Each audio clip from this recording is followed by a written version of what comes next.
There is something happening to you every single night that you have never been told about. Not because the information doesn't exist, not because science hasn't found it, but because what sleep actually is, what is truly, mechanically, cosmically happening the moment your conscious mind releases its grip, is so far beneath the surface explanation you were given that most people never think to look for it. You were told sleep is rest, recovery, the body's maintenance cycle, the brain taking out its trash, consolidating memories, running its nightly defragmentation. And all of that is true, all of that is real. But here is what no one told you. That's the surface. That's the thinnest, outermost layer of what is actually occurring when you close your eyes and disappear from the waking world. Beneath the rest, there is a rewiring. Beneath the rewiring, there is a field. Beneath the field, there is something the ancient ones knew and the quantum physicists have now confirmed. Something so fundamental to the nature of consciousness and reality that once you understand it, once you feel it land in your body as truth, you will never be able to lie down at night the same way again. What you are about to discover has been hidden in plain sight.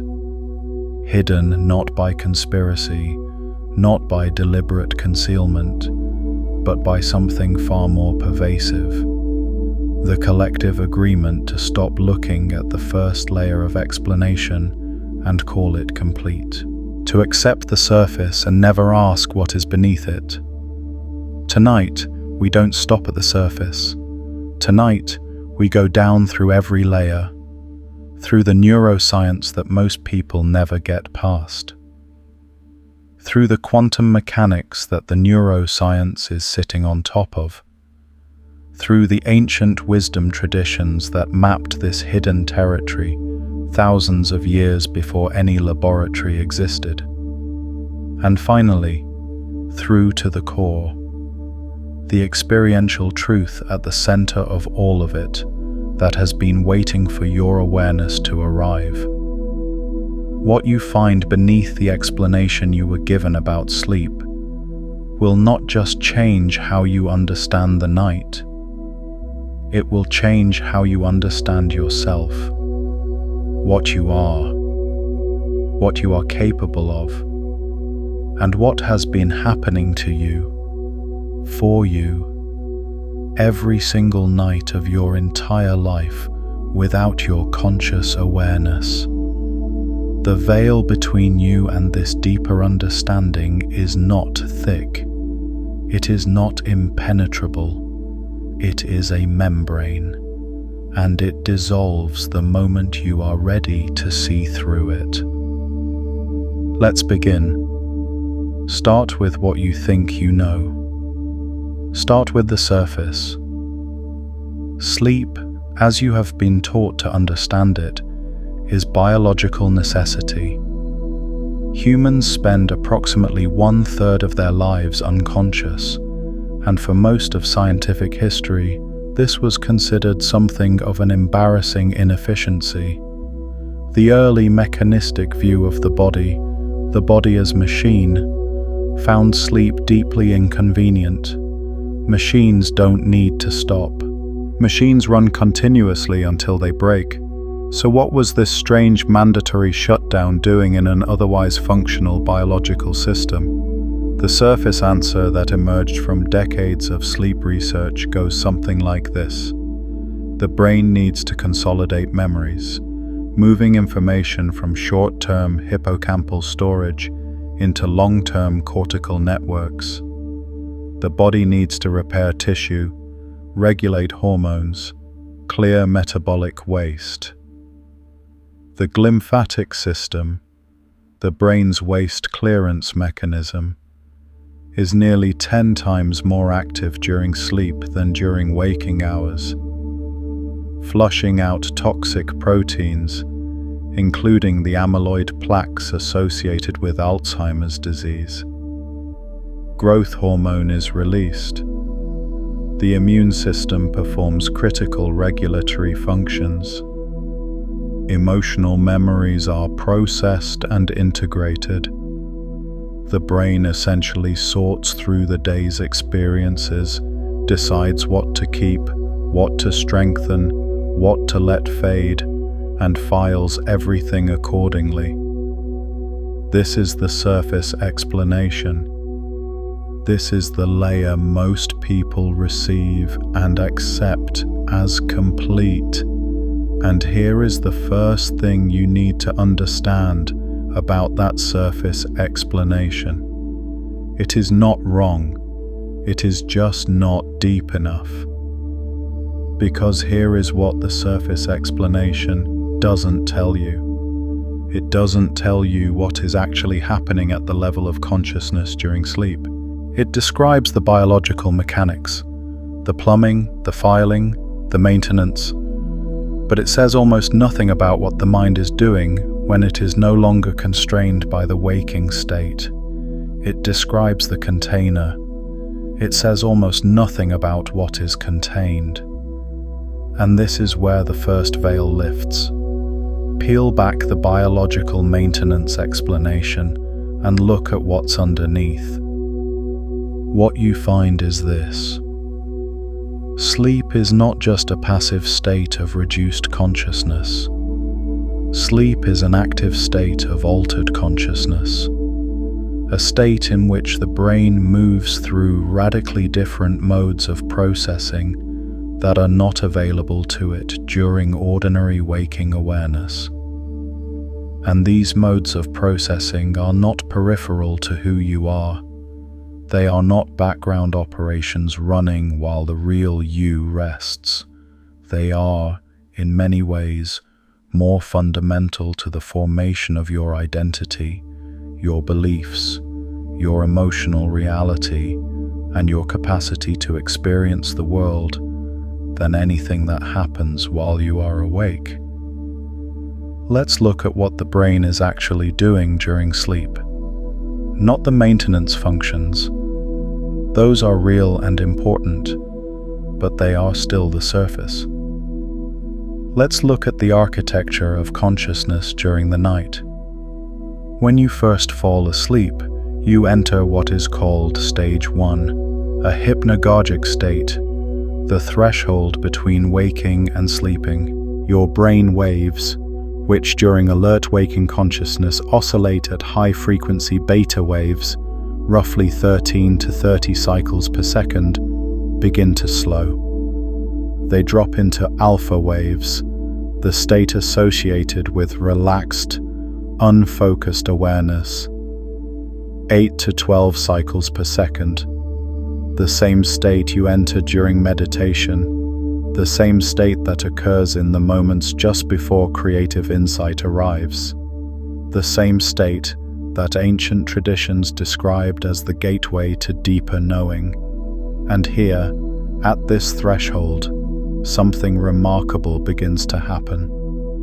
The critical faculty, the part of your mind that evaluates, judges, filters, and decides what is real and what is not, begins to relax its grip. The gatekeeper loosens. The border between what you consciously accept as true and what can enter the deeper layers of your mind becomes permeable. This is not metaphor. This is measurable neurological fact. In this hypnagogic threshold state, the brain becomes what researchers describe as hyper-associative, making connections between concepts, memories, emotions, and sensory experiences that the logical waking mind would never permit. This is why the images and thoughts that arise in that falling asleep space feel so strange and yet so meaningful. They are not random, they are the mind operating without the filter of ordinary rational consciousness, making connections at a depth the surface mind cannot reach. If what we are uncovering together is landing for you, take a moment to like this video and subscribe. It helps more people find their way to these deeper layers. But there is a layer beneath even this. As sleep deepens, you move through stage 2 and into stage 3 and 4, what is called slow wave sleep or deep sleep. And here, the brain waves slow dramatically, down to delta waves, half a cycle to 4 cycles per second. This is the deepest biological sleep state. And what is happening here, at this level of deep brainwave slowing, is something that the surface explanation of sleep almost never addresses. In deep, slow wave sleep, the brain enters a state of massive neural synchronization. Neurons across vast regions of the brain begin firing in coordinated waves, slow, rolling oscillations that sweep across the cortex like tides. And these synchronized waves are doing something extraordinary. They are literally restructuring the neural architecture of who you are. Not metaphorically, literally. The synaptic connections that were strengthened by the day's experiences are being selectively reinforced. The connections that were not used are being pruned. The emotional charge attached to memories is being modulated. The events are being retained, but their emotional intensity is being recalibrated. And crucially, the deep patterns, the habitual neural pathways that determine how you automatically interpret experience, how you feel about yourself, what you believe is possible. These are being reinforced or weakened based on what the sleeping brain decides to consolidate. You are being rewritten every night. Not in a vague, inspirational sense, in a literal neurological sense. The person who wakes up in the morning is not the same neural configuration that went to sleep. The weights of thousands of synaptic connections have been adjusted. Some beliefs are slightly stronger, some fears are slightly quieter, some capacities have been incrementally reinforced, some limitations have been marginally loosened. The question, and this is where the real depth begins, is what determines the direction of that rewriting. Because here is what the surface explanation still doesn't tell you. It tells you that the brain rewires during sleep. It doesn't tell you that the content of that rewiring, the direction, the quality, the nature of what gets strengthened and what gets released, is profoundly influenced by the state of consciousness you carry into sleep. And this is where we need to go much deeper. But there's a layer beneath that. Let's talk about what is actually happening in the brain during the most mysterious phase of sleep, the phase that has fascinated researchers, philosophers, and mystics for as long as human beings have been paying attention to the night. REM sleep, rapid eye movement sleep, the dream state. On the surface, REM sleep looks like this. The body becomes temporarily paralyzed. The brainstem sends signals that essentially disconnect the motor cortex from the muscles, preventing you from physically acting out your dreams. The eyes move rapidly beneath closed lids. Brain activity surges to levels nearly indistinguishable from waking consciousness, and the mind begins to generate experience. Vivid, emotionally saturated, narratively complex experience from the inside out, with no external sensory input required. The surface explanation of what REM sleep is for focuses primarily on emotional memory processing, and creative problem solving, and there is substantial evidence for both. Matthew Walker's research at UC Berkeley showed that REM sleep specifically strips the emotional charge from difficult memories. You remember what happened, but the raw pain of it is softened, integrated, made bearable. This is why sleep is essential for emotional resilience. This is why sleep deprivation is so closely linked to anxiety, depression, and emotional dysregulation. The nightly emotional processing that REM sleep performs is not optional background work. It is fundamental to your capacity to function as a psychologically coherent human being, and the creative problem-solving function of REM sleep is equally well documented. The famous examples are everywhere. Kekule's discovery of the benzene ring came from a dream of a snake eating its own tail. Paul McCartney woke with the melody of Yesterday fully formed from a dream. Dmitri Mendeleev saw the periodic table arranged in a dream. Thomas Edison famously used to nap while holding steel balls in his hands. The moment he drifted into sleep, the balls would drop and wake him, so he could capture the hypnagogic imagery before it faded. He called this deliberate threshold crossing his most productive creative practice. But here is what the surface explanation of REM sleep doesn't tell you. It doesn't tell you what the dreaming mind actually is. Because here is the thing that modern neuroscience has quietly confirmed, and almost no one is talking about in plain language. The dreaming brain is not a degraded version of the waking brain running on less input. The dreaming brain is a fundamentally different mode of consciousness, one that operates by entirely different rules, with access to entirely different capacities, processing reality through an entirely different architecture. In the dreaming state, the prefrontal cortex, the seat of rational, linear, logical, self-monitoring consciousness, is significantly deactivated. The part of you that says that's not possible, that's not how things work, that doesn't make sense, that part goes quiet.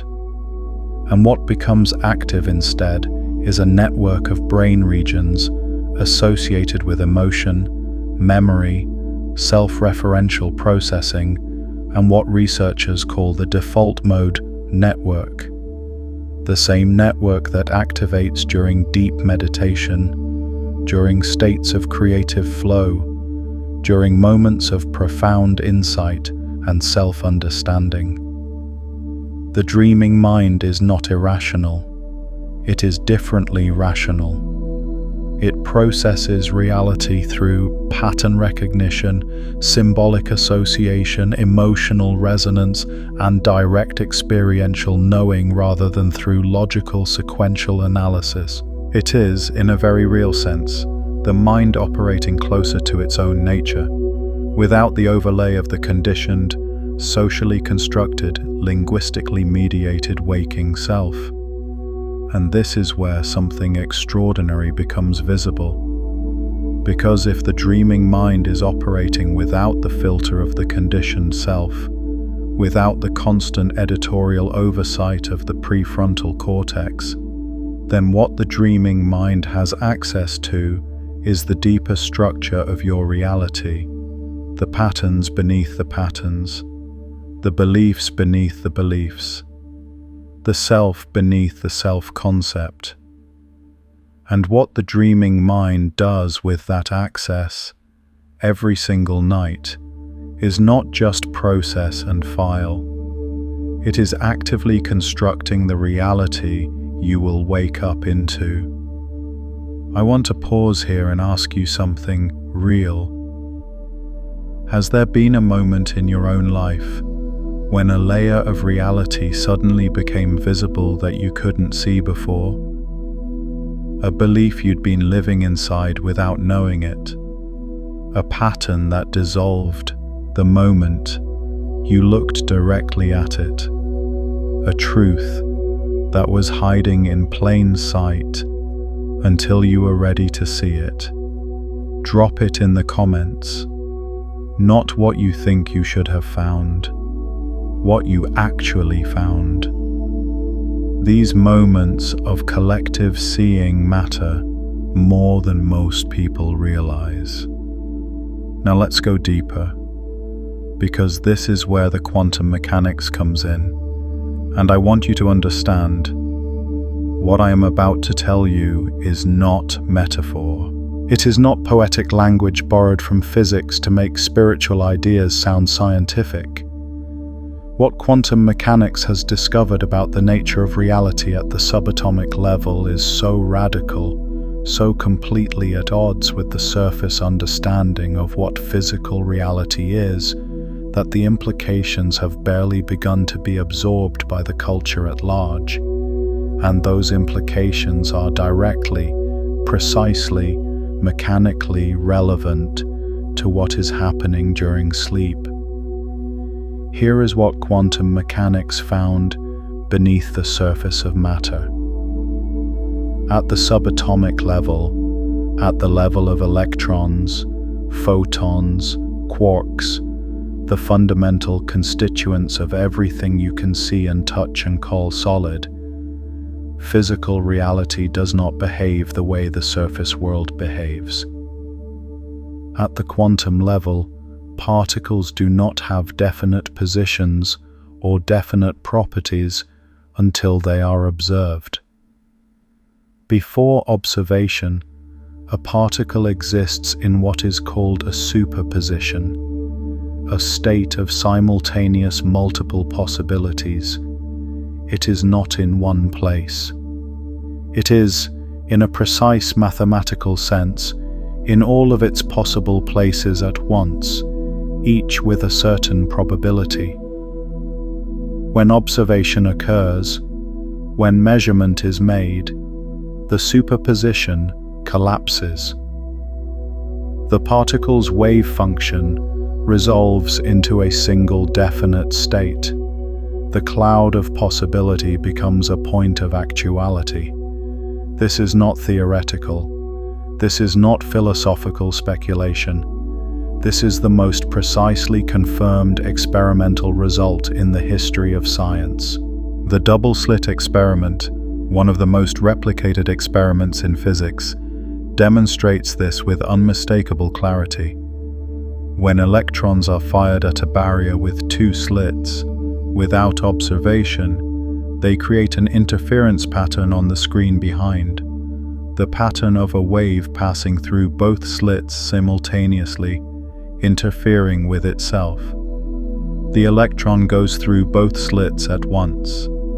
It exists in superposition. The moment a detector is placed to observe which slit the electron passes through, the interference pattern disappears.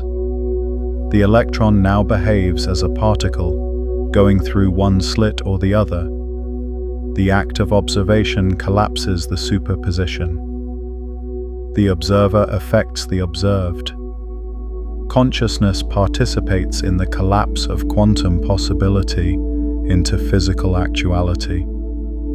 Now, here is what this means beneath the surface. If reality at its most fundamental level is not a fixed, predetermined, solid structure, but a field of probability, a field of potential states that collapse into specific actualities through the process of observation, then what you bring to the act of observation matters. The state of the observer is not separate from what is observed. The state of the observer participates in determining what becomes real. And here is where sleep becomes something completely different from what you were told it was. Because the waking mind, the ordinary, daytime, prefrontal cortex dominant, socially conditioned waking mind, observes reality through a very specific filter. A filter built from past experience, cultural conditioning, habitual belief, and the constant low-level narrative of the self-concept. This filter is not neutral. It collapses the quantum field of possibility into a very particular range of actualities. The actualities that are consistent with what the conditioned mind already believes to be true, already expects to experience, already recognizes as belonging to its version of reality. In other words, the waking mind, by observing reality through its conditioned filter, continuously confirms and reinforces the reality it already knows. It collapses possibility into the familiar. It sees what it expects to see. It finds what it is already looking for. Not because reality is fixed and predetermined, but because the observer's state is determining which potentials collapse into experience. And then you fall asleep, and the filter drops. The conditioned waking mind, with all of its habitual patterns of observation, all of its preloaded expectations about what is real and what is possible, all of its carefully maintained boundaries between self and world, all of that goes quiet. The prefrontal cortex deactivates, the critical faculty relaxes, the gatekeeper sleeps. And in that space, in the space where the conditioned filter has temporarily released its grip, the quantum field of possibility opens. This is not metaphor. This is the literal description of what happens to consciousness during sleep from the perspective of quantum mechanics applied to the neuroscience of the sleeping brain. The brain, freed from the constraints of ordinary waking observation, begins operating in modes that are far more consistent with the quantum mechanical description of reality. Superposition, the holding of multiple simultaneous possibilities without collapsing them into a single definite state, is precisely what the dreaming mind does. It holds multiple narratives, multiple identities, multiple versions of reality simultaneously. It moves fluidly between them. It experiences them as real without needing to resolve them into a single consistent account. The dreaming mind is the quantum mind. And the quantum mind, operating during sleep, is doing something to the field of your experienced reality that the waking mind, with its conditioned filters, cannot do. It is accessing the layer of pure possibility beneath the collapsed actuality of your ordinary experience. Let that land. Every night, when you fall asleep, you are temporarily released from the collapsed version of reality that your conditioned waking mind has been maintaining. You are returned briefly to the field, to the layer beneath the surface where nothing is yet determined, where everything is still potential, where the next version of your experienced reality has not yet been decided. And what you bring into that field, what state of consciousness, what emotional frequency, what quality of intention and awareness participates in determining what collapses back into actuality when you wake. This is what they never told you about sleep. This is the hidden layer. And here is where we need to go even deeper. Because quantum mechanics is not the deepest layer.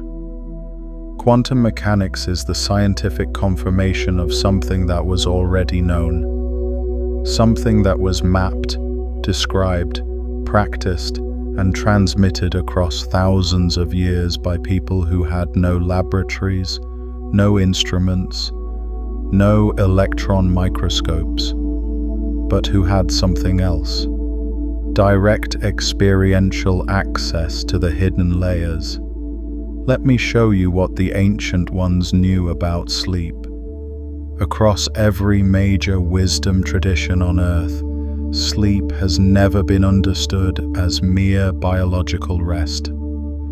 The surface understanding of sleep as maintenance is a modern, materialist reduction of something that every ancient culture recognized as one of the most sacred and consequential states of human existence.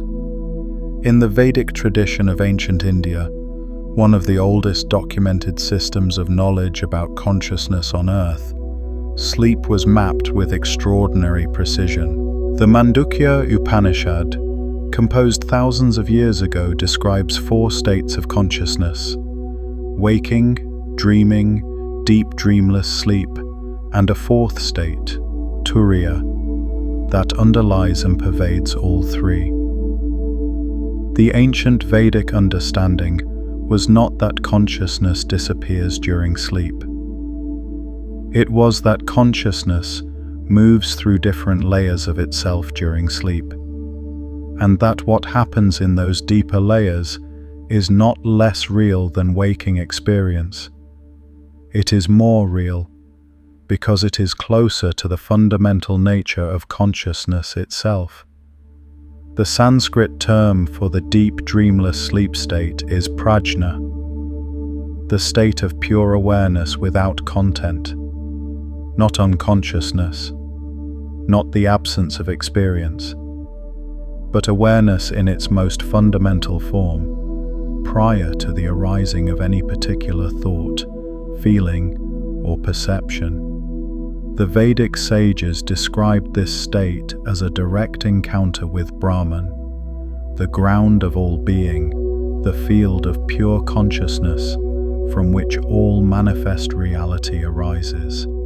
In modern language, we might say this: deep dreamless sleep is the state in which individual consciousness temporarily merges with the quantum field of pure potential. The individual wave returns briefly to the ocean, and in that return, something is reset, recalibrated, realigned with the deeper current of what is possible. This is not coincidentally similar to what quantum mechanics describes. It is the same thing described from a different direction, from the inside rather than the outside, from direct experience rather than external measurement. The ancient Egyptians had an equally sophisticated understanding of sleep as a sacred state. The dream temples, the Serapeum at Memphis, the sanctuaries of Imhotep, were places where people would travel from across the ancient world to undergo ritual sleep in the presence of the divine. The practice was called incubation, from the Latin incubare, to lie upon.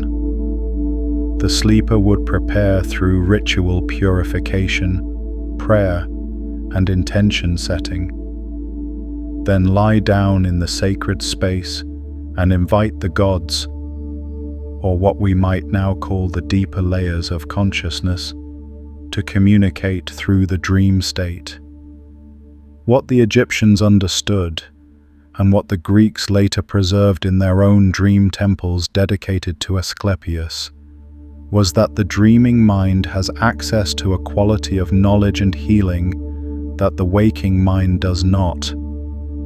Not because the gods were external beings who descended to speak to sleeping humans, but because sleep creates the conditions in which the deeper self, the self beneath the conditioned surface self, can be heard.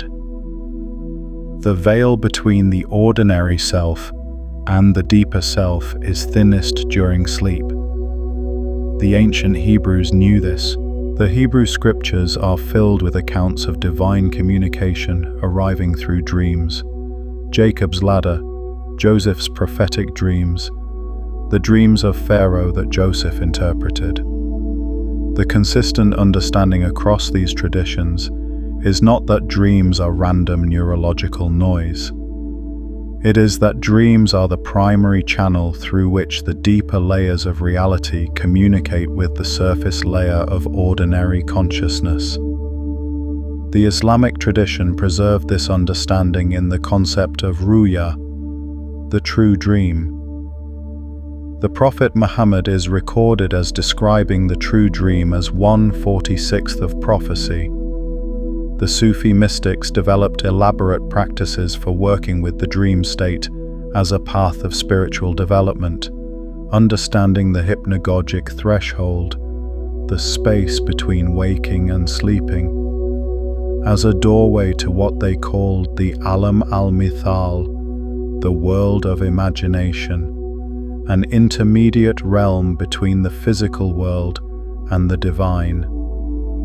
The indigenous traditions of the Americas, Australia, Africa, and the Pacific all contain sophisticated understandings of sleep and dreaming as access to hidden layers of reality.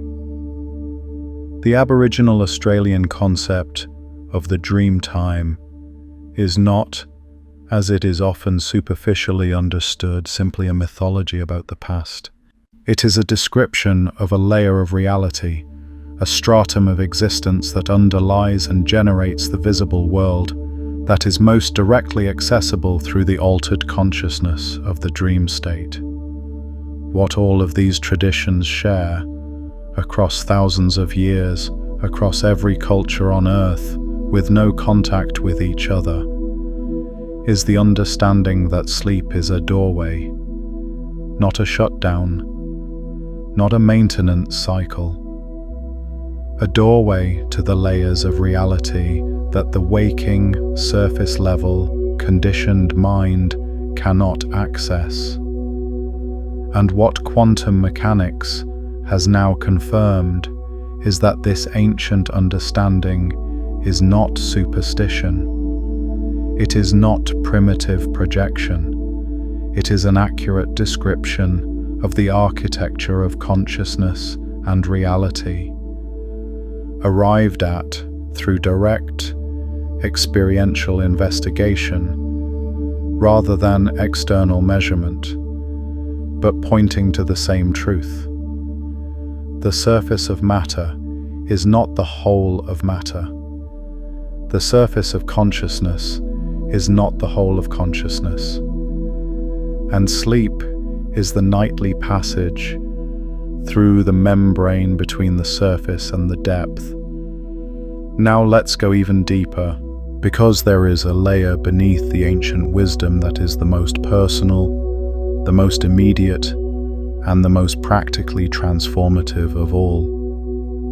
There is something that happens in the specific transition between waking and sleeping, in that hypnagogic threshold state where alpha waves are slowing toward theta, where the critical faculty is loosening, where the gatekeeper is beginning to nod. That is unlike anything else that happens in ordinary human experience. And understanding this specific threshold is the key that unlocks the hidden layer of sleep's true function. Let me tell you about a woman named Sarah. Sarah had spent most of her adult life carrying a belief so deep, so thoroughly embedded in the structure of her identity, that she had never once identified it as a belief. She had simply experienced it as reality. The belief was this: that she was the kind of person things happened to, not the kind of person who made things happen, the kind of person who waited, who adapted, who responded to the circumstances that arrived, but who did not, at some fundamental level, generate the circumstances themselves. This belief had a surface layer. She knew intellectually that she had agency. She made decisions. She took actions. She had built a life that was, by most measures, a good one. The surface layer of her self-understanding was perfectly coherent, perfectly functional, perfectly acceptable. But beneath that surface layer, the belief ran like a deep current, and it shaped everything. It shaped the opportunities she recognized as meant for her, and the ones she dismissed as meant for someone else. It shaped the risks she took, and the ones she reflexively avoided. It shaped the relationships she allowed herself to enter, and the ones she kept at arm's length. It shaped, in the most fundamental sense, the range of reality she permitted herself to inhabit. Sarah didn't know this belief was there. You rarely know the beliefs that are most fundamental to your experience of reality. They are not beliefs you hold. They are beliefs that hold you, that form the invisible structure within which all of your conscious experience occurs. And then, something happened to Sarah that she did not expect. She began paying attention to the threshold, not to her dreams, not to her deep sleep, to the specific, brief, luminous space of the falling asleep moment. That space of 3 to 7 minutes, sometimes longer, sometimes shorter, where the body is heavy and the mind is loose, and the images begin to arise from somewhere that doesn't feel entirely like her own mind. She began noticing that in this threshold space, thoughts arose that she would never have permitted herself to think while fully awake. Possibilities presented themselves that her waking mind would have immediately dismissed. Feelings surfaced. Not manufactured feelings, not aspirational feelings, but genuine, organic feelings of capacity, of belonging, of being someone who could. She began to understand that what was arising in the threshold was not fantasy. It was not wishful thinking. It was the deeper layer of herself, the self beneath the conditioned self-concept, surfacing briefly through the loosening of the gatekeeper. And she began to do something very simple. Instead of letting that threshold space pass unconsciously, instead of just falling asleep and losing access to that loosened, permeable, open state, she began to stay with it. Not to force it, not to control it, but to consciously inhabit it, to bring her awareness gently to the threshold and let whatever wanted to arise, and to notice with a quality of gentle, open attention what was there. What she found, night after night, was the same thing. Beneath the surface belief that she was someone things happened to, there was another belief, a deeper one, a truer one. The belief that she was, at her core, a generative presence. That she was, beneath all the conditioning and all the accumulated evidence of a life lived mostly at the surface, someone who shaped reality rather than merely inhabiting it. This deeper belief was not something she had constructed. She had not reasoned her way to it. It had not arrived through affirmation or visualization or any deliberate technique. It had simply been there, beneath the surface, waiting for the threshold state to make it accessible. And as she spent night after night at the threshold, as she made the falling asleep moment a conscious practice of arriving at the membrane between the surface and the depth, something began to shift. Not dramatically, not overnight, but steadily, incrementally, unmistakably. The waking Sarah began to change. Not because she had decided to change, not because she had worked harder or thought more positively or followed any program, but because the nightly access to the deeper belief, the truer belief, was slowly, through the mechanism of sleep's neural rewiring, being consolidated into the structure of her waking consciousness. The deep current was rising to the surface. The hidden layer was becoming the visible layer. And here is the bridge from Sarah's story to your own. Because you have a surface belief about who you are and what is possible for you. And beneath that surface belief, there is another layer. And beneath that layer, there is another. And at the deepest layer, beneath all the conditioning, all the accumulated evidence of a life lived mostly at the surface, all the inherited limitations and cultural constraints and habitual self-concepts, at the very deepest layer, there is something that has never been touched by any of that. There is the quantum you, the you that exists in superposition, the you that has not yet collapsed into the single definite state of the self you currently experience yourself to be, the you that contains, in the precise quantum mechanical sense, all of your possible versions simultaneously. And sleep is the nightly return to that layer. Sleep is the nightly opportunity to let the surface self dissolve back into the field of all possible selves. And what you bring to that dissolution, what state of consciousness, what emotional frequency, what quality of attention and intention, participates in determining which version of you crystallizes back into waking actuality. This is the hidden layer of sleep. This is what they never told you. Now let's talk about what this means practically. Because the deepest truth is only as valuable as your capacity to embody it. And embodying it begins with understanding the specific mechanics of how the sleeping mind is shaped by the state of consciousness that precedes sleep.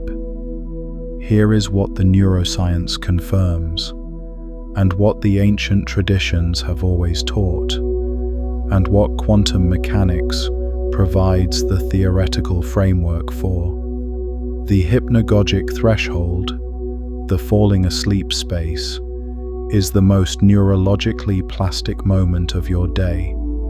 In this state, the brain is producing theta waves, 4 to 8 cycles per second, the same brainwave state that is associated with deep meditation, hypnotic trance, and the most profound states of creative and spiritual insight.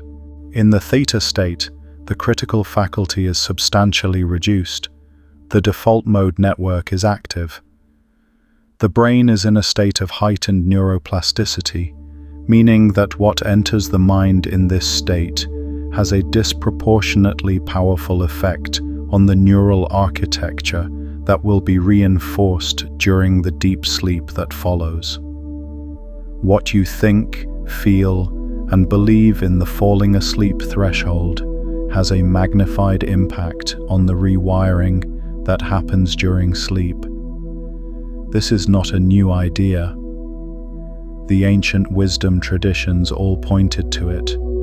The Vedic tradition taught that the last thought before sleep determines the quality of the sleep and the nature of the waking that follows. The Talmudic tradition contains the teaching that a person's dream follows their mouth, meaning that what you speak and think before sleep shapes the dream. The Christian mystical tradition of Lectio Divina included the practice of meditating on sacred text at the threshold of sleep, allowing the words to sink into the deeper mind as ordinary consciousness faded.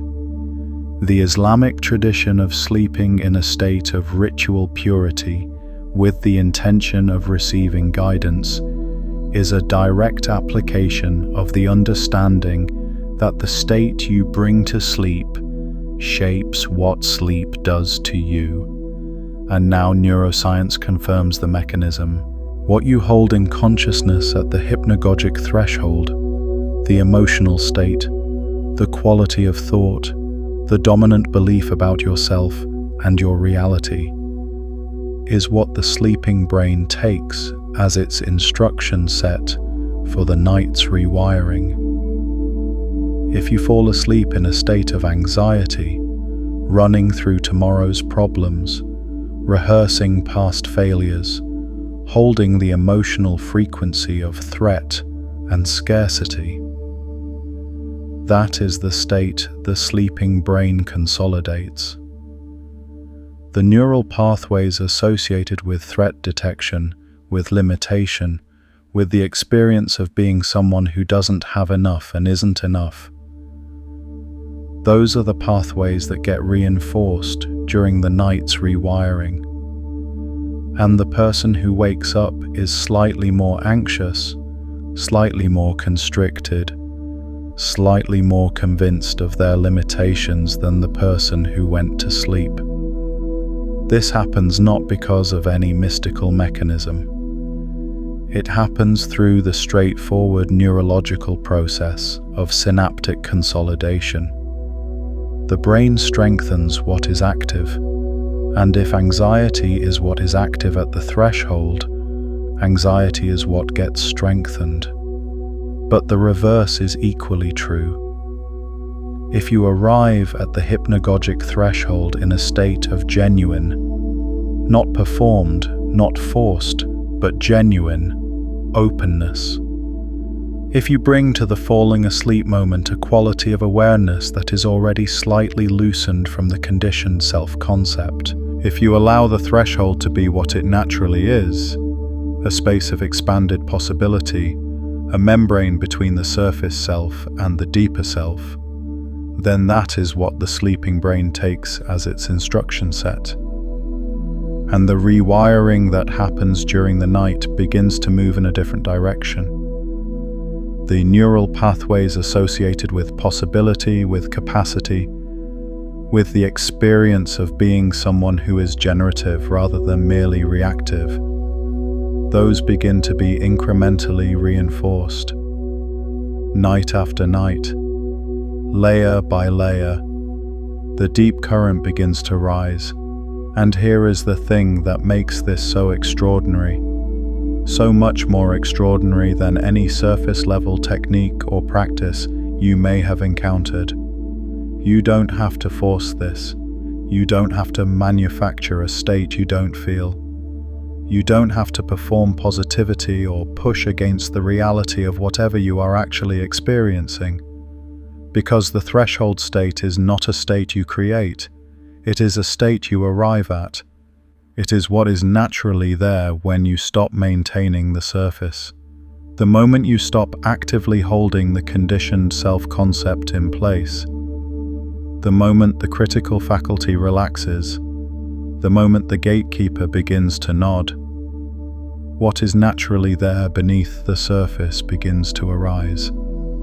And what is naturally there, beneath all the conditioning and all the accumulated evidence of a limited life, is the quantum field of your own unlimited potential. You don't have to create the depth, you just have to stop defending the surface. Now I want to take you through something.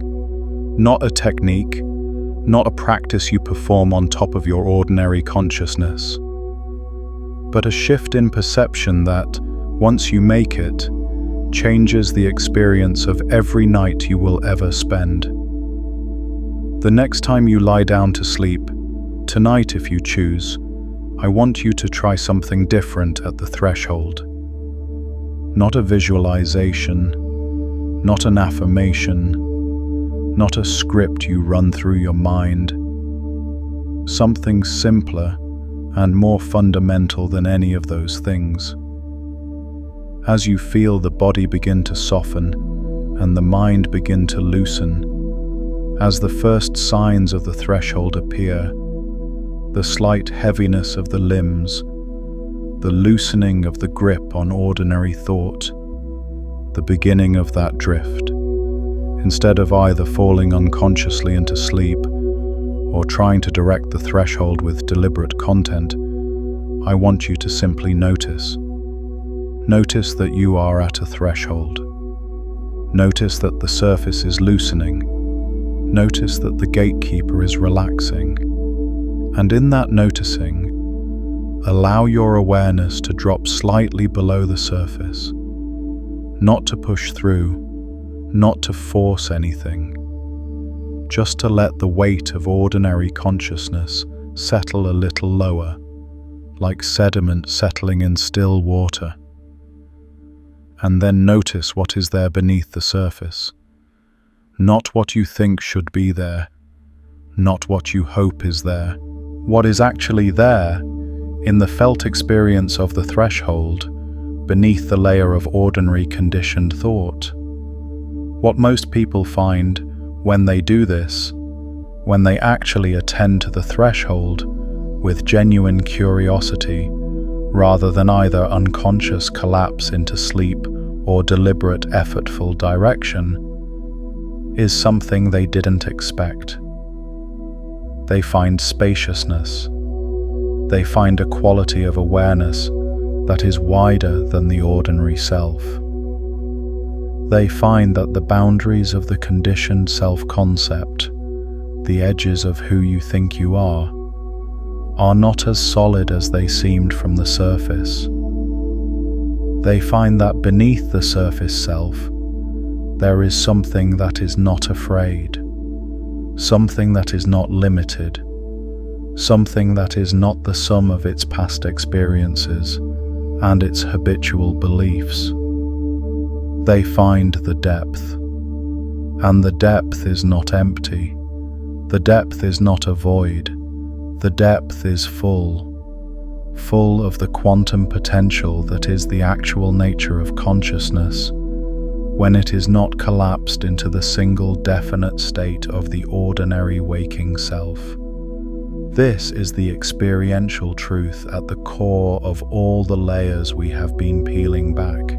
Sleep is not a shutdown. Sleep is a return, a nightly return to the field of pure potential that is the actual ground of your being.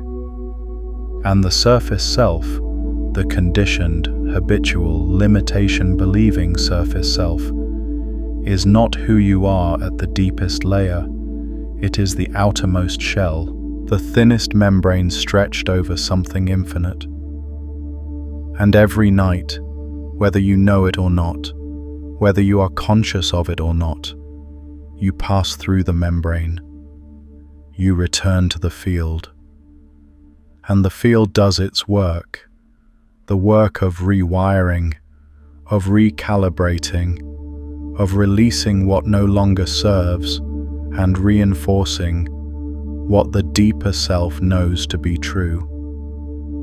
The only question is whether you are conscious of this passage, whether you arrive at the threshold with any awareness of what is happening, whether you bring anything to the field, any quality of intention, any frequency of awareness, or whether you simply fall through it unconsciously, letting the surface anxieties and habitual thought patterns be the instruction set for the night's rewiring. Because here is what changes when you become conscious of the threshold, when you arrive at the membrane between the surface and the depth with awareness, when you know that you are at the most neurologically plastic, most quantum mechanically open, most spiritually significant moment of your day, then you are no longer a passive passenger in the nightly return to the field. You become an active participant in the rewiring, not through force, not through effort, through awareness. And awareness, as quantum mechanics has confirmed, and as the ancient traditions have always taught, is not passive. Awareness participates in the collapse of possibility into actuality. The quality of awareness you bring to the threshold participates in determining what the sleeping mind takes as its instruction set, which in turn participates in determining which version of you wakes up in the morning. You are not a fixed entity who sleeps and wakes unchanged. You are a dynamic quantum process that collapses into a particular configuration of self with each new day. And the collapse is influenced, not determined, but influenced, by the state of consciousness you bring to the threshold each night. This is why what you do in the last hour before sleep matters more than almost anything else in your day. Not because of any mystical principle, but because of the straightforward neuroscience of the hypnagogic threshold and its relationship to what gets consolidated during the night's rewiring. What you consume in the last hour before sleep, the information, the emotional content, the quality of thought and feeling, is what you bring to the threshold. And what you bring to the threshold is what the sleeping brain takes as its instruction set. The ancient wisdom traditions knew this. Every tradition that has a sophisticated understanding of sleep has teachings about the preparation for sleep.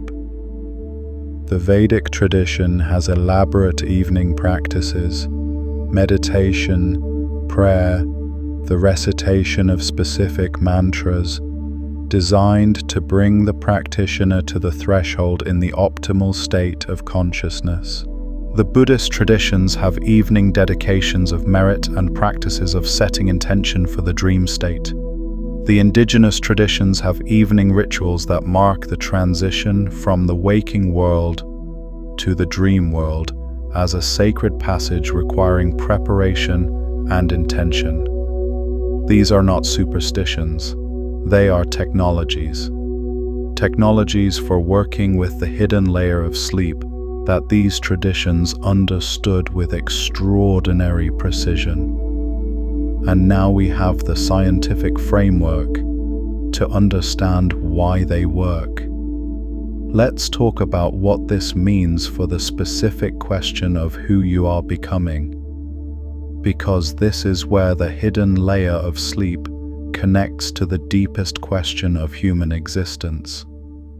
Not just the question of how to sleep better, or how to dream more productively, or how to use the threshold state to install more useful beliefs, but the question of what you actually are, what the self actually is, and what is possible for the self when you understand its true nature. The surface understanding of the self is this: you are a particular person with a particular history, a particular personality, a particular set of capacities and limitations. And this person is essentially fixed. It changes slowly, incrementally, through the accumulation of experience and the deliberate effort of self-improvement.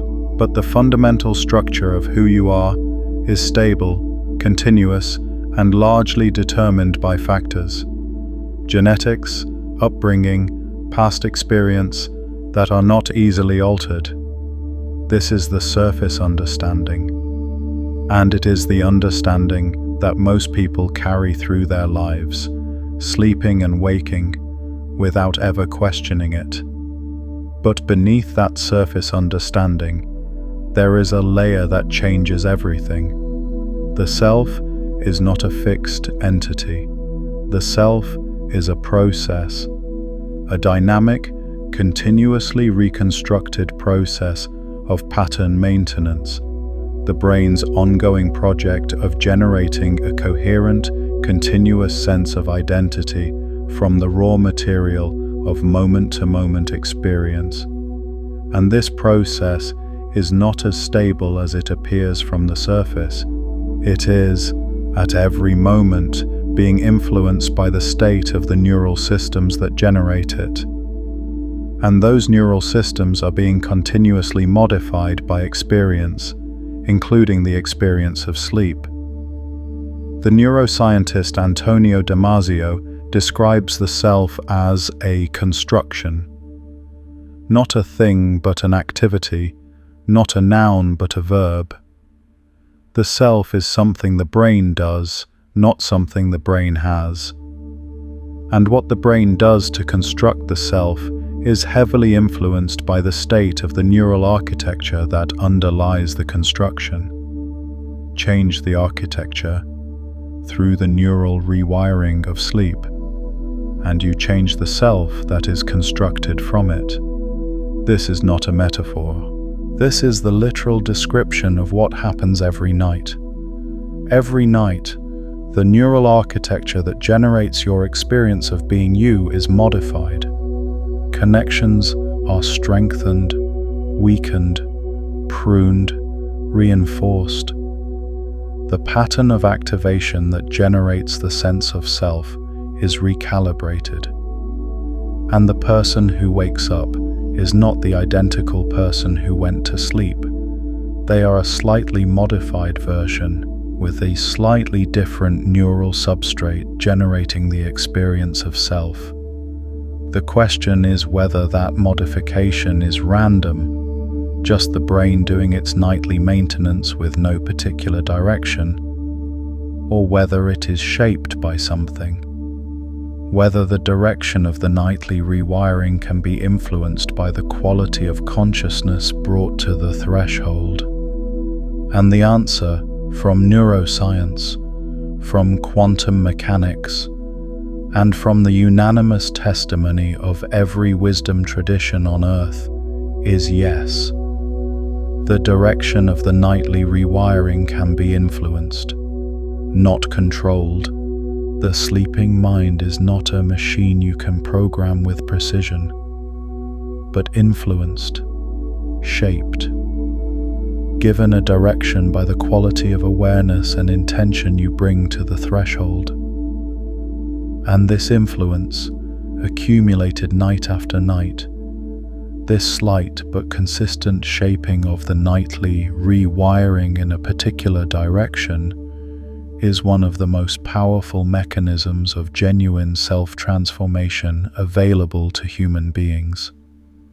Not because you are forcing the change, not because you are pushing against the current of your habitual self, but because you are working with the natural process of sleep's nightly rewiring, bringing a quality of conscious awareness to the threshold that gives the sleeping mind a direction to move in.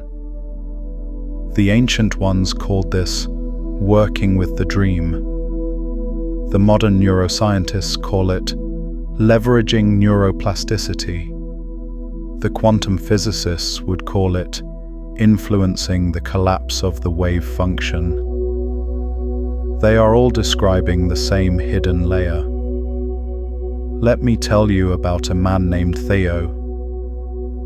Theo had spent years trying to change. Not in the dramatic, crisis-driven way that forces sudden transformation, but in the quiet, persistent, effortful way of someone who knows they are not yet the person they want to be, and is trying, through discipline and willpower, and the accumulation of better habits, to get there. He had read the books. He had followed the programs. He had built the routines. And he had made progress. Real, measurable progress in some areas of his life. But there was something that didn't change. Something beneath the surface of all the progress, beneath all the improved habits, and the better decisions, and the more deliberate choices. A quality of experience, a felt sense of himself in the world that remained stubbornly, persistently the same. The feeling of being slightly behind, of being someone who was always working towards something rather than someone who had arrived, of being in the process of becoming rather than being. He couldn't name it precisely, but he felt it. Every morning when he woke up, beneath the surface of whatever the day held, there it was. The felt sense of a self that was not quite enough, not quite there, not quite real in the way that other people, more successful, more confident, more fully arrived people, seemed to be real. Theo had been working on the surface. He had been trying to change the surface, the behaviors, the habits, the conscious choices, without ever reaching the layer where the felt sense of self was actually generated. And then he discovered the threshold, not through any program or technique, through accident, through a period of insomnia that forced him to spend long, uncomfortable hours in the falling asleep space, unable to cross the threshold into sleep, unable to return to full waking consciousness, suspended in the liminal zone of the threshold for stretches of time that felt eternal. And in that enforced suspension at the threshold, something happened that no amount of deliberate effort had produced. He began to hear himself. Not the surface self, not the voice of the inner critic or the voice of the aspirational self, or the voice of any of the familiar characters of his internal narrative. Something else, something quieter, something that spoke not in words but in felt knowing, a quality of awareness that was simply present, not anxious, not effortful, not striving, simply there, beneath all the striving. And what that deeper awareness communicated in the wordless language of direct felt experience was this: you have already arrived. You have always already been here. The sense of not being enough is a surface phenomenon, a pattern on the outermost layer. Beneath it, there is no lack. There has never been any lack. There is only the quantum field of pure potential, temporarily collapsed into the experience of Theo. And the collapse is not a limitation. It is the gift of specific form. The gift of being this, here, now. Theo didn't understand this intellectually. He didn't analyze it or interpret it. He simply felt it, in the threshold, in the space between waking and sleeping, where the surface self had loosened enough that the deeper layer could be felt. And the next morning, something was different. Not dramatically different, not transformed in any visible, measurable way, but different in the way that matters most, in the felt sense of himself in the world.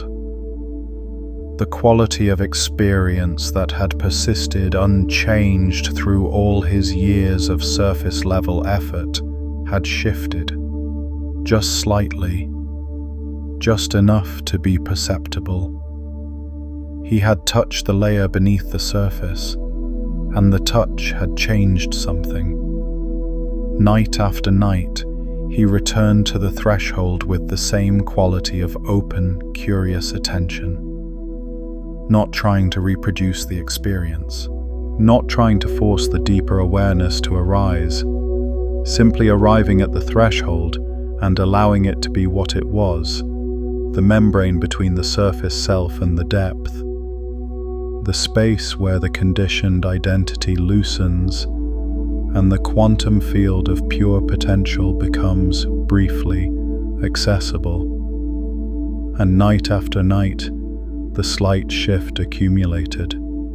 The nightly rewiring had a direction now, not because Theo was forcing it, but because he was showing up at the threshold with a quality of awareness that gave the sleeping mind something to work with, a felt sense of sufficiency, of presence, of the ground of being beneath all the surface striving. The surface began to change. Not because Theo worked harder on the surface, because the layer beneath the surface was changing, and the surface, as it always does, reflected the depth. And you have been living at the surface of something with infinite depth, and every night you have been passing through the membrane between the surface and the depth without knowing it, without awareness, without bringing anything to the threshold except whatever the day had left on the surface. Tonight you can do something different. Tonight you can arrive at the threshold with awareness, with the knowledge of what the threshold actually is, the most neurologically plastic, most quantum mechanically open, most spiritually significant moment of your day. The membrane between the conditioned surface self and the quantum field of your actual unlimited potential. You don't have to do anything complicated. You don't have to run a script or perform a visualization or force a feeling you don't have. You just have to arrive, to be present at the threshold, to let the surface soften without rushing through it, to allow the loosening of the gatekeeper to be what it is, not just the prelude to sleep, but the passage through the veil, and to notice, in the felt experience of that passage, what is there beneath the surface. Because what is there has always been there, waiting, not hidden from you by any external force, hidden only by the thickness of the surface, by the density of the conditioned self-concept and the habitual patterns of waking consciousness that keep the depth from being felt. The veil is thinner than you think, and now you know it's there. Now let's talk about what happens when you begin to work consciously with the threshold over time. Because the single night experience of touching the deeper layer is significant. But what happens across weeks and months of conscious threshold work is something of an entirely different order. Remember what we established about the mechanism of sleep's neural rewiring. The sleeping brain consolidates what was active at the threshold. The direction of the nightly rewiring is shaped by the quality of consciousness brought to the falling asleep moment. And this shaping, accumulated night after night, produces changes in the neural architecture that are not superficial. They are not surface-level behavior changes that require constant maintenance. They are changes in the structure of the system that generates experience, changes in the substrate of the self. This is the mechanism behind what every wisdom tradition has described as genuine transformation, not the surface-level change of behavior modification, not the intellectual change of acquiring new beliefs, but the deep structural change that alters the felt quality of experience, the change that is felt not as having learned something new but as having become something different. The ancient traditions called this enlightenment, or awakening, or liberation, or gnosis, different names for the same essential phenomenon. The phenomenon of the surface self becoming transparent to the depth, the conditioned identity becoming permeable to the quantum field of pure potential that underlies it. And while the full realization of what these traditions point to is not the subject of a single video, the direction of movement toward it, the incremental, night-by-night loosening of the surface and deepening of access to the underlying field, is precisely what conscious threshold work produces. Because here is what happens when you consistently arrive at the threshold with awareness. The first thing that happens is that the threshold itself becomes more accessible. The falling asleep moment, which for most people is either a rapid unconscious collapse or an effortful struggle, begins to become a recognizable, navigable space.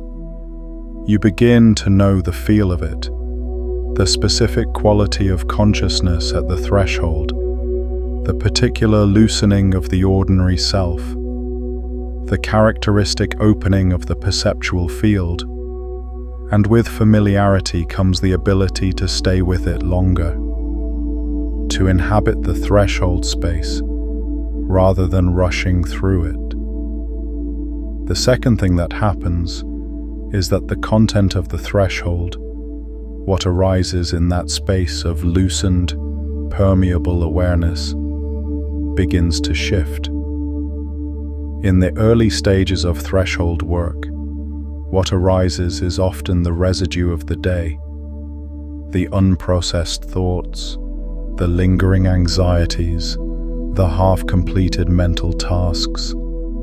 This is normal. This is the surface clearing. Let it clear. Let the surface level content arise and pass without grasping it. Beneath it, once it has passed, is what you are looking for. The deeper content. The felt sense of the self beneath the self-concept. The quality of awareness that is wider than the ordinary conditioned identity. The spaciousness that is always there beneath the density of surface consciousness. The third thing that happens, and this is where it becomes genuinely extraordinary, is that the boundary between the threshold experience and the waking experience begins to blur. Not in a disorienting or destabilizing way, but in the way that genuine insight always blurs the boundary between the state in which it was accessed and the ordinary state of consciousness. The quality of awareness available at the threshold, the spaciousness, the openness, the contact with the depth, begins to be accessible in waking consciousness. Not continuously, not completely, but incrementally, in moments of stillness, in the spaces between thoughts, in the felt sense of the self that underlies the constant surface activity of the ordinary mind. The depth begins to rise to the surface, not because the depth has changed, because the surface has become more permeable, because the nightly work at the threshold, the nightly practice of arriving at the membrane between the surface and the depth with awareness, has gradually thinned the membrane, made it more transparent, made the depth more visible through it. And this is what the ancient traditions meant when they spoke of the veil thinning. Not a metaphysical event that happens to you from the outside, a neurological and experiential process that happens through the consistent practice of attending to the threshold between the surface and the depth. The veil is not a fixed barrier, it is a membrane of awareness. And it thins in proportion to the quality of attention you bring to it. Now I want to address something that may be arising for you, a question that the surface mind tends to raise when it encounters ideas like these. Is this real? Or is this just a more sophisticated version of the same wishful thinking that has always been sold to people who want to believe that the universe is more magical than it appears? This is a legitimate question, and it deserves a real answer. Here is the real answer. The quantum mechanics is real. The double-slit experiment is real. The wave function collapse is real. The role of observation in determining quantum outcomes is real. These are not interpretations or philosophical positions. They are experimental results, replicated thousands of times, forming the foundation of the most precise and successful scientific theory in human history. Quantum mechanics is not fringe science. It is the science that underlies every piece of technology in the modern world, from the transistors in your phone, to the lasers in your medical equipment, to the imaging systems that allow doctors to see inside the human body. The neuroscience is real. The hypnagogic threshold is real. The theta wave state and its relationship to neuroplasticity is real. The synaptic consolidation that happens during sleep is real. The influence of pre-sleep consciousness state on the direction of neural rewiring is real. These are not speculative ideas. They are the findings of decades of sleep research conducted in laboratories around the world. The ancient traditions are real. The Mandukya Upanishad is a real document. The dream temples of Egypt and Greece were real institutions. The sophisticated understanding of sleep and consciousness that exists across every major wisdom tradition on earth is real. It is not mythology in the dismissive sense of the word, but the accumulated wisdom of thousands of years of direct experiential investigation into the nature of consciousness. What is being offered here is not wishful thinking. It is the synthesis of these three bodies of knowledge: quantum mechanics, neuroscience, and ancient wisdom, into a coherent understanding of what sleep actually is and what it is actually doing. And the synthesis reveals something that none of the three bodies of knowledge, taken alone, reveals with full clarity. Sleep is the nightly passage through the membrane between the surface of reality and the quantum field of pure potential that underlies it. And the quality of consciousness you bring to that passage participates in determining what becomes real on the other side. This is not belief. This is what lies beneath the surface of the matter itself. And here is what has been hiding in plain sight all along. You have always had access to this. Every night of your life, you have been passing through the membrane. The threshold has always been there. The depth has always been there. The quantum field of pure potential has always been there, accessible every night in the falling asleep moment, waiting for your awareness to recognize it. The only thing that has been missing is the knowledge that it was there. And now you have that knowledge. What you do with it, how you choose to show up at the threshold tonight and every night after, is entirely yours. No one can do this for you. No technique can substitute for the quality of awareness you bring to the membrane. No program can replace the simple, profound act of arriving at the threshold with the knowledge of what it is and the willingness to let it be what it is. But here is what I can tell you from the synthesis of everything we have explored together in this transmission. The person who arrives at the threshold with awareness, who knows that they are at the most neurologically plastic, most quantum mechanically open, most spiritually significant moment of their day, and who brings to that threshold a quality of open, curious, genuine attention. That person is not the same person who falls asleep in the ordinary way, carrying the surface anxieties and habitual thought patterns of the day into the night. They are someone who is consciously participating in the nightly rewiring of their own neural architecture. Someone who is actively working with the quantum field of possibility that is their actual nature.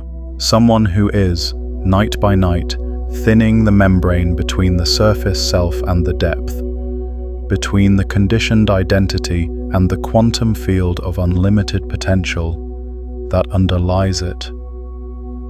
And the person who wakes up from that kind of sleep is not the same person who went to sleep, not dramatically different, not transformed overnight, but different in the direction that matters, slightly more open, slightly more spacious, slightly more in contact with the depth that has always been there beneath the surface.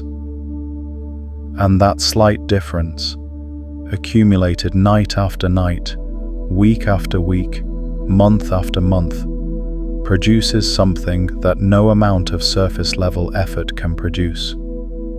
It produces the felt sense of having arrived, not at any external destination, not at any particular achievement or acquisition or circumstance, but at the depth of your own being, at the layer of yourself that has never been limited, never been lacking, never been anything other than the quantum field of pure potential, temporarily collapsed into the specific, beautiful, unrepeatable form of you. This is what sleep has always been offering you, every night, without exception, without condition. The nightly return to the field. The nightly opportunity to let the surface dissolve back into the depth and to bring back, with the morning's waking, something from the layer beneath the surface that the surface alone could never generate. You have been sleeping through this, not anymore. Before we move to the final layer of this transmission, I want to pause here and invite you to do something. Not a practice, not a visualization, just a question to sit with. Think about the version of yourself that you most deeply want to be. Not the surface version, not the list of achievements and circumstances and external markers of success, the felt version.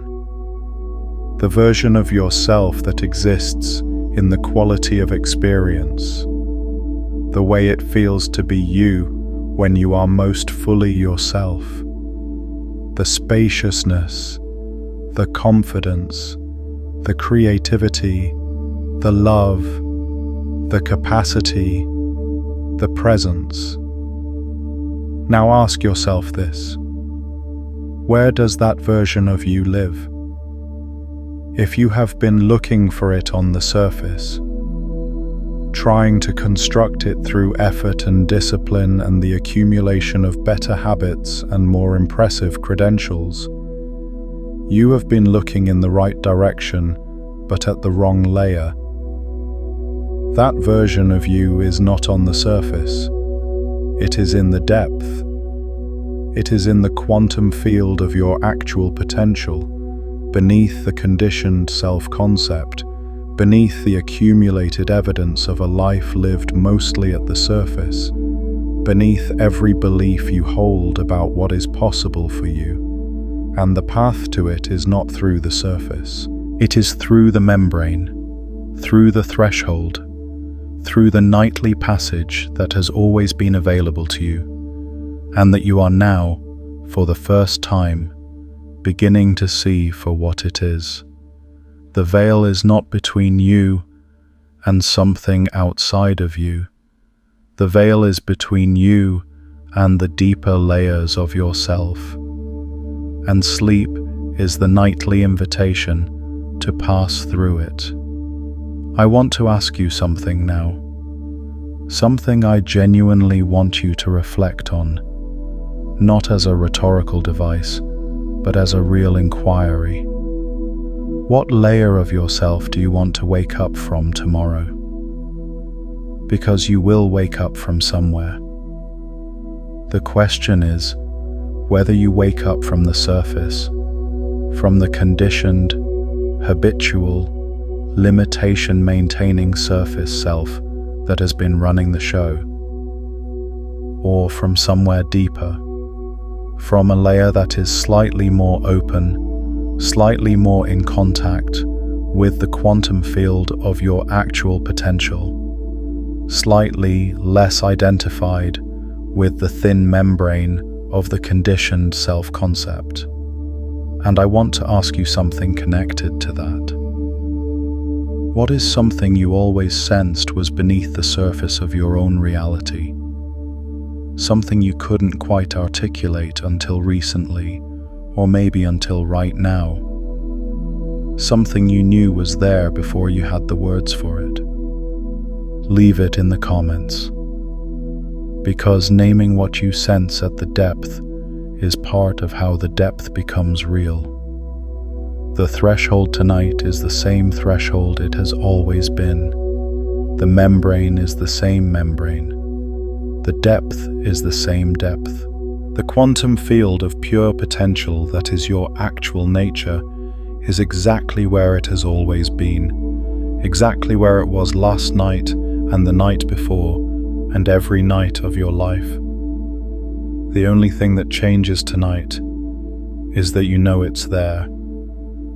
And knowing it's there, truly knowing it, not as an intellectual concept, but as a felt recognition of the hidden layer beneath everything you thought you knew about sleep, changes the passage. You are no longer falling through the threshold unconsciously, you are arriving at it. And arrival changes everything.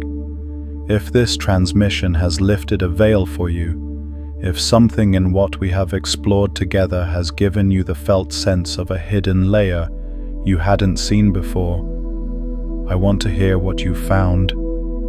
Drop in the comments the layer that became visible to you today, not what you think you should have found, what you actually found, what shifted, what became visible that was invisible before.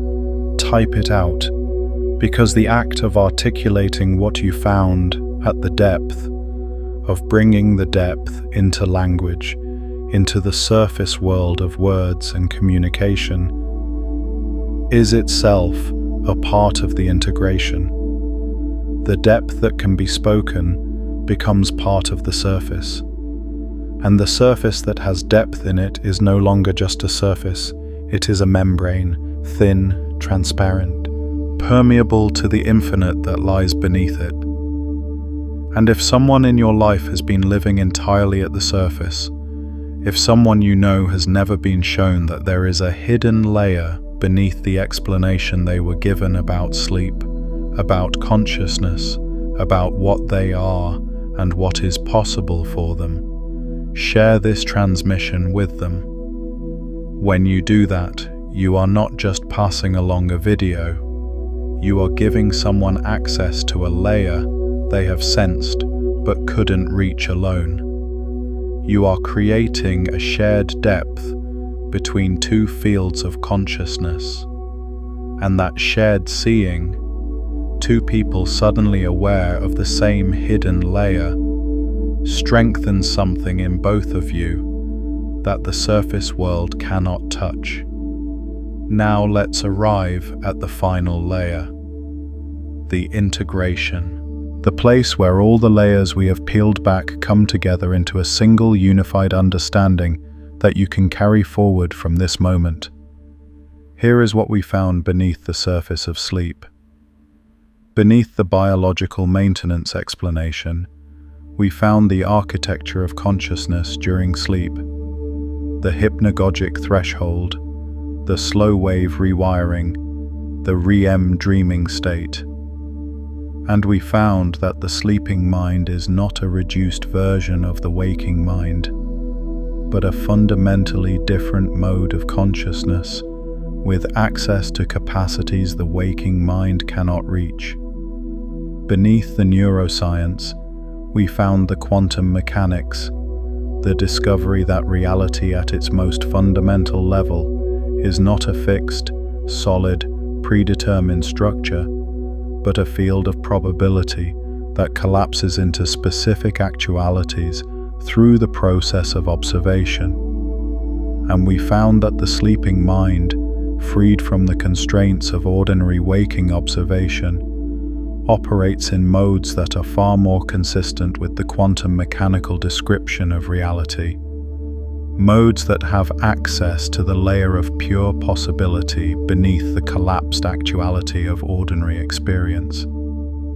Beneath the quantum mechanics, we found the ancient wisdom, the unanimous testimony of every major wisdom tradition on Earth, that sleep is a sacred passage through the membrane between the surface of reality and the depth that underlies it.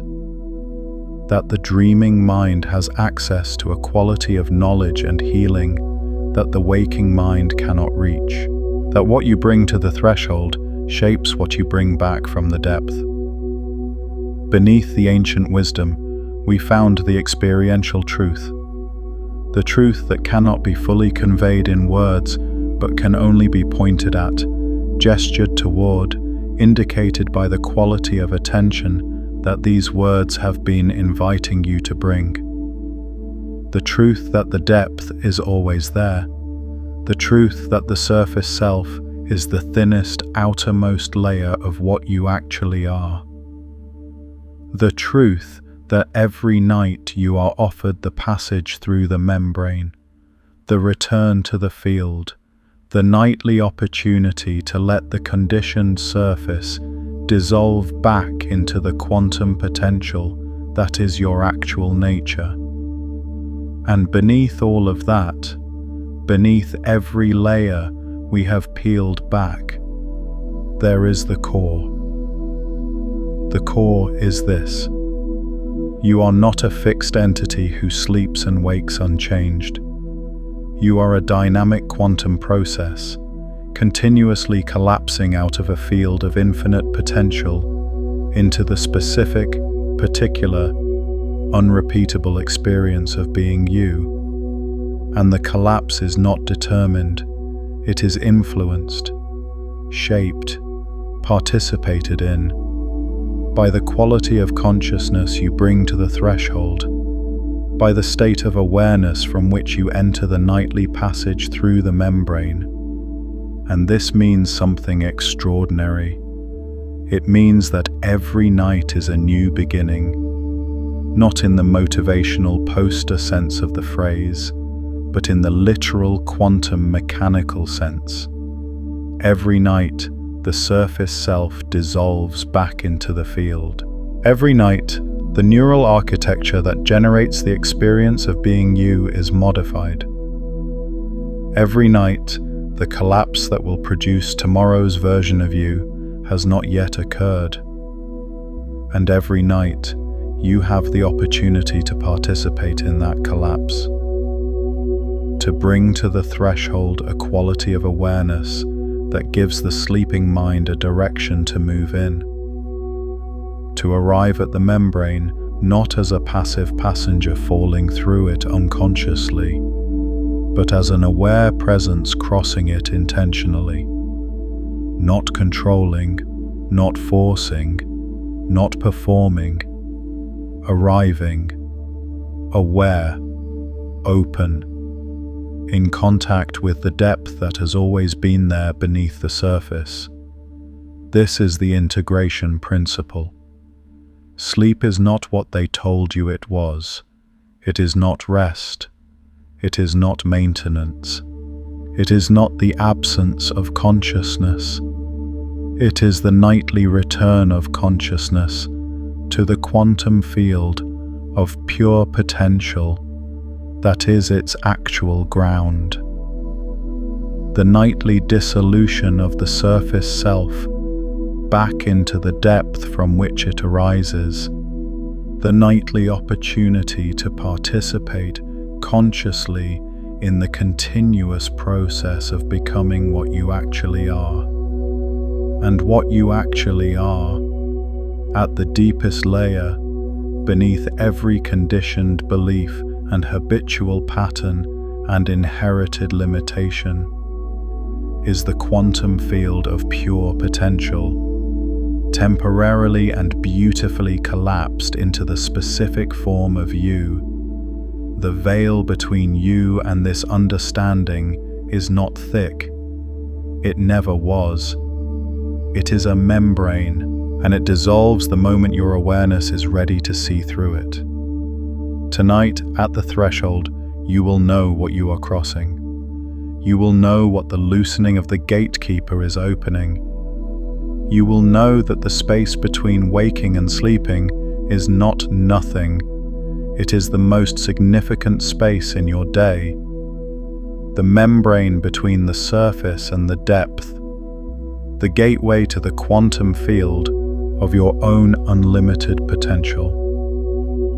And you will arrive there differently than you have ever arrived before.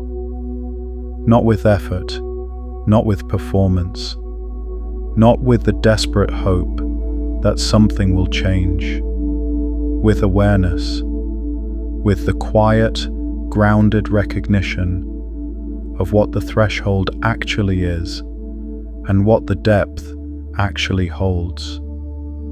And the sleeping mind will take that awareness as its instruction, and the night's rewiring will have a direction. And the person who wakes up tomorrow morning will be, in some subtle but real and cumulative way, more in contact with the depth than the person who went to sleep. Night by night, layer by layer, the surface becoming more transparent, the depth becoming more accessible, the membrane between the conditioned self and the quantum field of pure potential, growing thinner with each conscious passage through it, until one morning, not dramatically, not with any external fanfare, but with the quiet, unmistakable certainty of something that has always been true finally being recognized. You wake up from the depth rather than the surface. And the depth that you wake from is not a place you arrived at. It is a layer of yourself you finally stopped hiding from. What has been revealed cannot be re-hidden. You are no longer a surface dweller. You have seen the depth now. You have felt the membrane. You know that what you were told about sleep was the thinnest outermost layer of what sleep actually is. And beneath that layer, there has always been this. The quantum field, the ancient knowing, the nightly return, the membrane that thins, the depth that rises, the self that was never only the surface. Welcome to what was always beneath everything. If this transmission has opened something in you, return to it in a moment of stillness, in the quiet of an early morning before the surface noise begins, or in the last minutes before you cross the threshold tonight, when the deeper layers are most accessible, and the words will land differently than they did the first time. There is a hidden layer of perception that goes even deeper than what we explored here. Something that has been deliberately suppressed, something your intuition has been reaching toward, without knowing what it was reaching for. That is exactly what the video on your intuition, being a hidden layer of perception they deliberately suppressed, goes into. What you sense but cannot yet fully name, that video gives it a structure. Watch it next.